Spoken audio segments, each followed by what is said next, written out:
तो मेन चीज़ है जो पाकिस्तान से लोग बाहर जाना चाह रहे हैं उनको मैं ये बताना चाहूँगा, अभी जैसे कि दुबई ने वीज़ा बहुत बैन कर दिए हैं मोस्टली पाकिस्तानियों के लिए, इंडियन काफ़ी कंट्रीज़ के लिए किए हैं। तो ओमान में भी काम के हालात बहुत टाइट है, वीज़ा भी अभी प्रॉब्लम हो गई है। कतर में भी अभी काम जो था पहले बहुत ज़्यादा था, बहुत फ्लो कम हो गया। तो अभी अगर कोई जाना चाह रहा है तो किधर जाए, ये क्वेश्चन सबके माइंड में आ रहा होगा। अस्सलाम वालेकुम, तो हाज़िर हैं एक और वीडियो के साथ। तो इस वीडियो में मैं बात करूंगा, जैसे कि लास्ट वीडियो में मैंने बताया था कि मैं आपको बताऊंगा कि एक्सपेंसेस क्या होते हैं अगर आप कंपनी पे जा रहे हैं या आज़ाद वीज़ा जिसे बोलते हैं उस पे जा रहे हैं। सबसे पहली चीज़ है कि आप ये समझ लें कि आज़ाद वीज़ा किसे कहते हैं। अगर आपको कोई बोल रहा है कि आज़ाद वीज़े पे आप भेज दूंगा आपको, तो वो आपको चूना लगाने की कोशिश कर रहे हैं, वो अपनी दाढ़ी सीधी करने की कोशिश कर रहे हैं। आज़ाद वीज़ा ओमान में कोई नहीं है, क्लियर बात है। ये जितने भी आज़ाद वीज़े होते हैं ये स्पॉन्सर, जैसे कोई भी आदमी है तो कंपनी बना रहा है, लोकल है वहाँ का ओमानी, उसने कंपनी बनाई अपनी और वो कंपनी के उसको आदमी की रिक्वायरमेंट है, उसने निकाले वीज़े, उसका एक सर्टन टाइम के बाद काम ख़त्म हो गया। 10 का आदमी का रिक्वायरमेंट थी, उसने काम किया शुरू, ख़त्म हो गया। अब उसके आदमी है जो वो बाहर काम कर रहे हैं, उसकी कंपनी को ज़ाहिर 1 साल के बाद वो बताएगा गवर्नमेंट को जी मुझे इतने आदमी और चाहिए, गवर्नमेंट उसको इशू कर देती थी आदमी, तो वो निकलवाते थे वीज़े।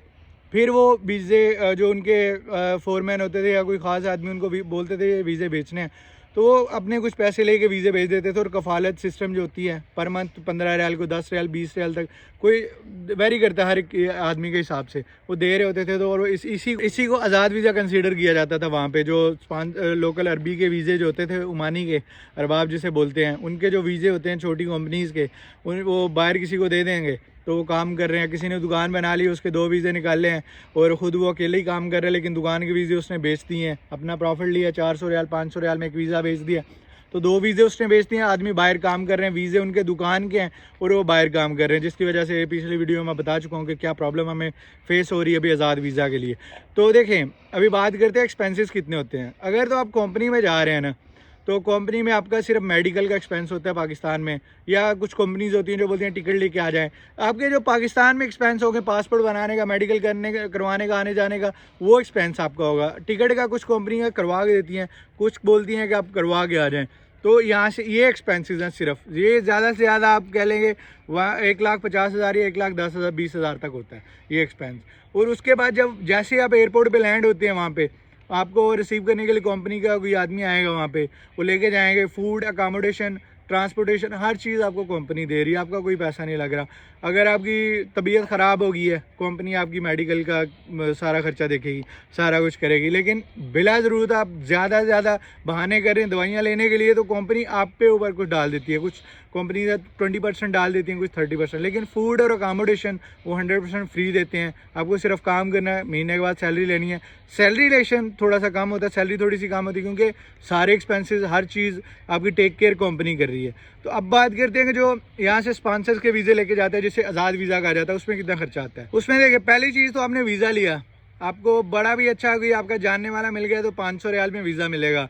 500 रियाल को आप ज़रब दे लें, जो भी आज का ओमानी रेट है उस हिसाब से वो आपको 3.5 लाख के ऊपर पड़ेगा वीज़ा। ये सिर्फ वीज़ा फ़ीस है। आपने मेडिकल करवा के भेजा, उसके पैसे अलग से, आपने पासपोर्ट बनाया उसके पैसे अलग से, आपने यहाँ पे प्रोटेक्टर करवाया उसके पैसे अलग से, आपने टिकट करवाई, ये सारा कुछ आपने शॉपिंग की जाने के लिए, आप वहाँ पे पहुँचे, आप 5 लाख से ऊपर आपका खर्चा हो चुका है। जब हम वहाँ पे लैंड होते हैं 5 लाख आपका लग चुका होता है।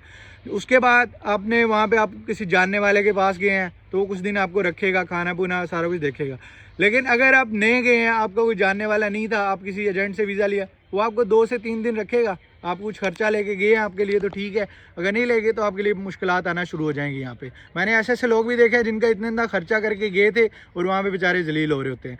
तो क्या होता है, जैसे ही आप वहाँ पे जाते हैं, कुछ दिन बाद आपका मेडिकल होता है वहाँ पे और आपका पताका लगता है, एजेंट होता है जो आपको पताका आपके हाथ में दे देता है। काम ढूंढना, काम करना, ये सारा हर चीज़ आपके ऊपर होती है। जब आप अगर नहीं गए हैं ना, तो आपके लिए समझिए कि आपकी एक ज़िंदगी नई शुरू होगी है। वहाँ पे आपने काम ढूंढ रहे हैं, आप देखिए मोस्टली क्या होता है, जो यहाँ से जाते हैं अनस्किल्ड वर्कर्स होते हैं, कोई काम नहीं आता, हेल्पर्स में जाते हैं, फिर वो जाके फिर मजबूरन मैसन के पीछे काम करना पड़ता है, पेंटिंग का काम करना पड़ता है, सफाई का काम करना पड़ता है, लोडिंग अनलोडिंग का करना पड़ता है। मोस्टली पाकिस्तानी जो वहाँ पे मेरे साथ वो इत्फाक करेंगे इस चीज़ से कि ऐसे ही काम पाकिस्तानी हमारे वहाँ पे करते हैं जाके, आज़ाद वीज़ा पे जो जाते हैं, जो शुरू में जाके। तो फिर उसके बाद जैसे कि आपको काम मिल जाता है अगर, तो आपकी सैलरी होगी 150 से 200 तक, ये होगी। ज़्यादा भी हो सकती है लेकिन अनस्किल्ड की यही होती है। अगर इतनी 200 सैलरी आप ले रहे हैं, 150 से 200 तक सैलरी ले रहे हैं, उसमें से आपने फूड के पैसे आप निकाल लें अपने। अगर तो आप किसी कंपनी में लग गए हैं एग्रीमेंट करके सेम वर्क पे, वो तो अलग चीज़ है।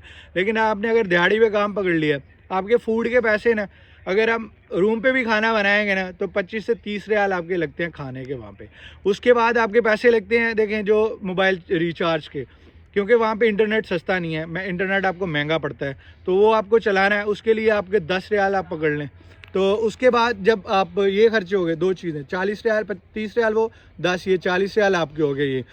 उसके बाद आपने कोई छोटी मोटी चीज़ें लेनी है, उसके लिए भी आपको 10 रियाल पड़ जाएंगे, तो 50 रियाल आपको ये पड़ जाएंगे।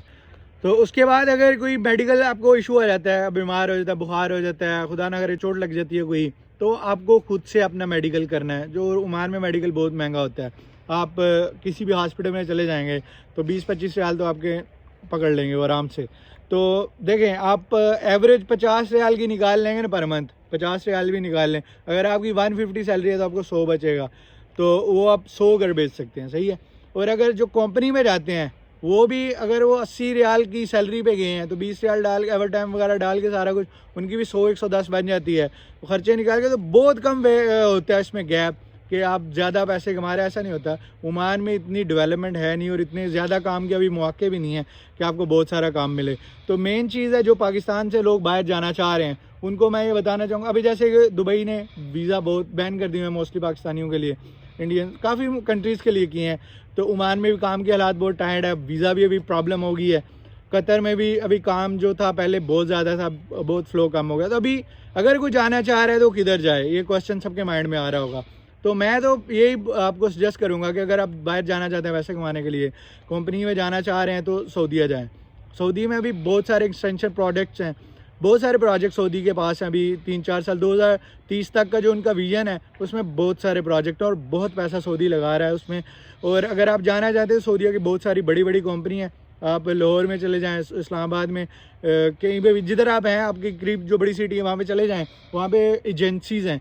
आप किसी भी एजेंसी से बात करें, उनके पास बहुत सारे वीज़े होते हैं। मेरे को कुछ जानने वाले हैं, उनके पास काफ़ी वीज़ा आए होते हैं कंपनीज़ के, जिनका बहुत कम सा खर्चा होता है और वो आपको भेज देते हैं, जिसमें हर चीज़ कंपनी की जिम्मेदारी भी होती है। तो ये चीज़ें हैं। तो मिलते हैं आपसे नई वीडियो में। कोई भी क्वेश्चन हो तो कमेंट बॉक्स में ज़रूर बताएं। तो सऊदी में कौन कौन सी कंपनी में क्या क्या रिक्वायरमेंट्स हैं, तो मैं इस पे भी आपको एक वीडियो बना दूंगा। नेक्स्ट एक शॉर्ट वीडियो आएगी, उसमें आपको मैं बता दूंगा कौन कौन सी कंपनी में है, कैसे कैसे क्या क्या रिक्वायरमेंट हैं, आप कैसे अप्लाई कर सकते हैं, कितना खर्चा आएगा। तो मिलते हैं अगली वीडियो के साथ। अपना बहुत सारा ख्याल रखिएगा। अल्लाह हाफिज़।